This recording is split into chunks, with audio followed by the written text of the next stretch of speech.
Vampires have held a place in folklore for centuries. While most people today view vampires as creatures of fiction from books, movies, and TV shows, there was a time when they were a real fear for people. And there have been cases of murderers who held a vampire-like obsession with blood. The most infamous is perhaps Peter Kürten, also known as the Vampire of Düsseldorf, a name that he received because of his brutality and his obsession with blood. Another case took place in 1932 in Stockholm, Sweden, when a woman was found dead in her apartment. Her life had been ended by someone who would become known as the Atlas Vampire.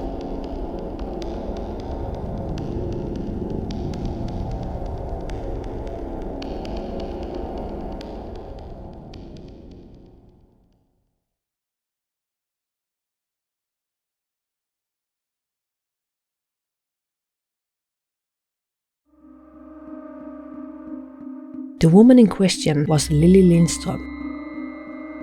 Not much is known about her life prior to her death, but what we do know is that Lilly Lindström was a 32-year-old woman living in the Atlas neighborhood of Stockholm in 1932. A neighborhood which today is known as Vasastan. She was divorced and had moved to Stockholm in 1922 from Malmö, where she was originally from.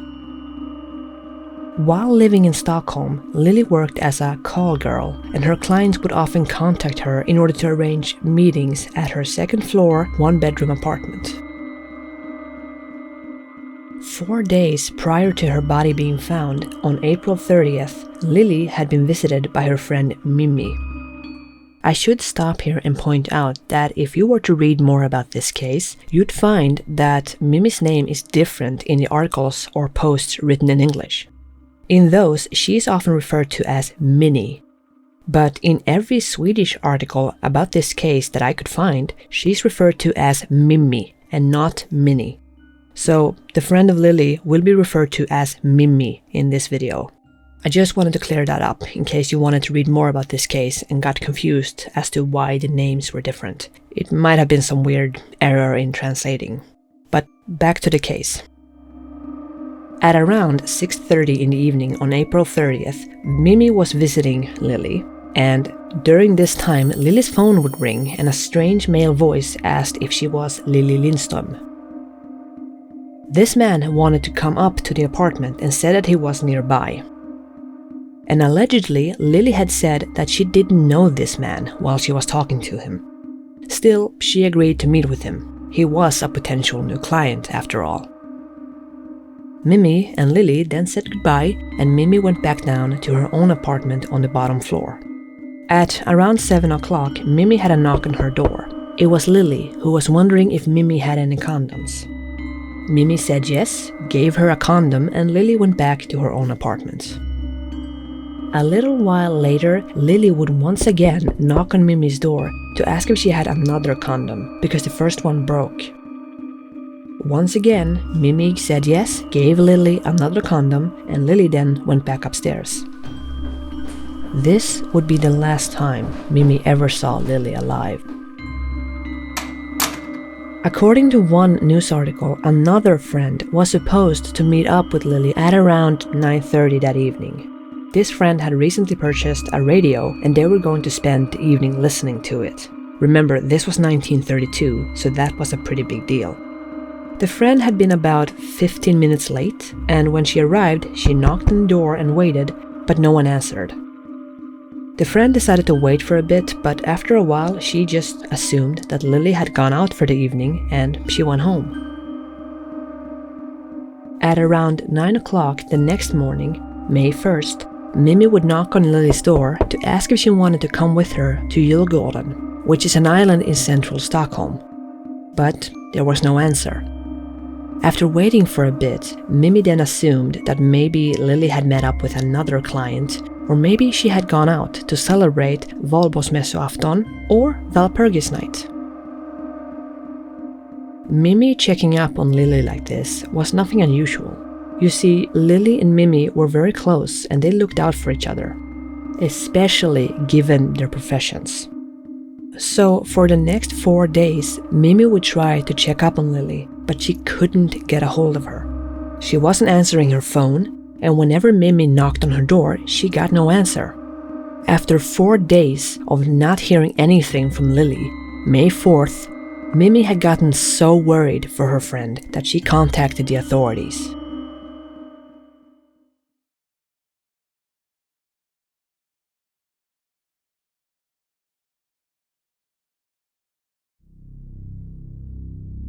Police would then arrive, doing a welfare check. They knocked on the door, received no answer. They then proceeded to force the door open and entered Lily's apartment, where they found her completely naked and face down on her bed. Lily was found laying on her left side with her head resting on her left arm, and it looked as if she had been dead for a few days. She had an injury that was quickly determined not to be self-inflicted, so the police called a physician to the apartment. Upon examination, it was found that she had a wound on the right side of her head that extended from her temple to her neck, and the cause of death was determined to be blunt force trauma to the head. There was no sign of a struggle, so the theory was that the killer had struck Lily from behind with a blunt object. A used condom was found, and given Lily's profession, it was theorized that whoever had attacked her had had sex with her before killing her. The apartment had been meticulously clean, and Lily's clothes were also found neatly folded on a chair. Theft was quickly ruled out as the motive, as nothing had been taken, and according to Lily's friends, everything was where it should be. Nothing was missing. One of the investigators who worked on the case, Alva Zetterqvist, would a few years after this murder write that the murderer had left no evidence behind. No fingerprints, no emptied glass, no hair, no cigarettes, nothing. However, this isn't entirely accurate. The police were able to find fingerprints in the apartment. The problem that they had was that they couldn't determine if these prints were from the killer, Lily, any of Lily's other clients, or even any of her friends. Also, they found a used condom. But given that this was 1932, they couldn't do much with this evidence. During the investigation, the police would also find boot or shoe prints on the window ledge, and it was believed that the killer had climbed out the window and climbed down onto the street. As mentioned, Lily's apartment was on the 2nd floor, so it was possible that the killer escaped this way. It was also believed that the killer had brought the murder weapon with him and then had taken it with him when he left, because nothing was missing from Lily's apartment, and there was nothing found that could possibly have been the murder weapon.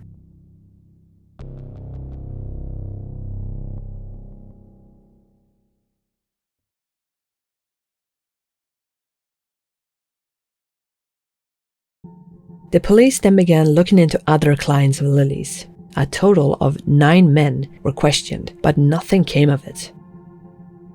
Given the evidence that was found at the crime scene, the most obvious suspect in this case was the man who had met up with Lily 3-4 nights prior. The one who had called the apartment while Mimi had been there. The man that neither Lily nor Mimi knew. But this man was never identified. As with many other true crime cases, there were plenty of theories for what could have happened to Lily. Given the economic state of Sweden in the 1930s, it had been theorized that the killer might have been a drifter who was only in Stockholm for a short time. Another theory points to a police officer as the killer, the reasoning being how clean the apartment was. In many articles, a lot of emphasis was placed on Lily's profession, in a way that actually felt disrespectful. But there is something to this thought, and that is, prostitutes have long been targets of sexual predators and serial killers. The most famous case has to be Jack the Ripper, who preyed on ladies of the night in Whitechapel, London. So the theory could be that Lilly had been targeted by someone who had some kind of vendetta against ladies of the night, similar to killers like Jack the Ripper, who had been terrorizing London only 40 years prior to this case. This case was called a sadistic crime by some news articles at the time. Another theory that involves Lilly's line of work goes like this. It is known that Lilly met up with a new client on the night she is believed to have died. And there was evidence that Lilly had engaged in sex prior to her death. So the theory is that Lilly met up with a new client, and this new client had a sadistic streak. Perhaps he was someone who derived pleasure from violence, and had turned violent on that night and took it too far.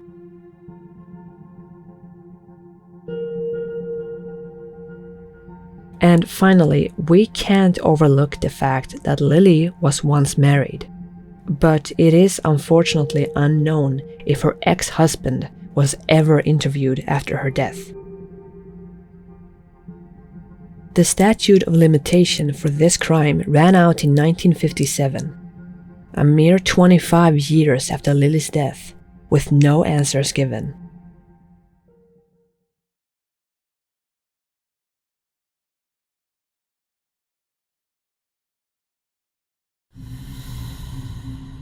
And now we get to the vampire connection, and why the killer is known as the Atlas Vampire. Despite the brutality of this crime scene, only a small amount of blood was actually found. Lilly was found lying on her bed face down, and some of the blood had dripped from her head to the bed and then onto the floor. But the interesting thing is, the police also found a gravy ladle in the sink. And according to some reports, they had also found a bloody towel. Because of how light it was, the ladle was quickly ruled out as the murder weapon. But what made this ladle stand out to the investigators and to everyone else who read about this case is that it was supposedly filled with blood, as if someone had been using this ladle to catch blood and sip it. In fact, one of the officers who investigated the crime would later tell a police reporter that they had wondered if the killer had used this ladle to drink the victim's blood. Some reports of this case also claim that Lilly's body had been drained of blood. This detail might be an embellishment caused by more and more people learning about this case and then speaking of it. As far as I know, this didn't happen. Due to this ladle being found with blood, and even the police thinking that the killer might have been drinking Lilly's blood, and the crime scene being so devoid of blood despite the violence of this crime, this killer would become known as the Atlas Vampire, and this case would become listed as one example of real-life crimes committed by real-life vampires.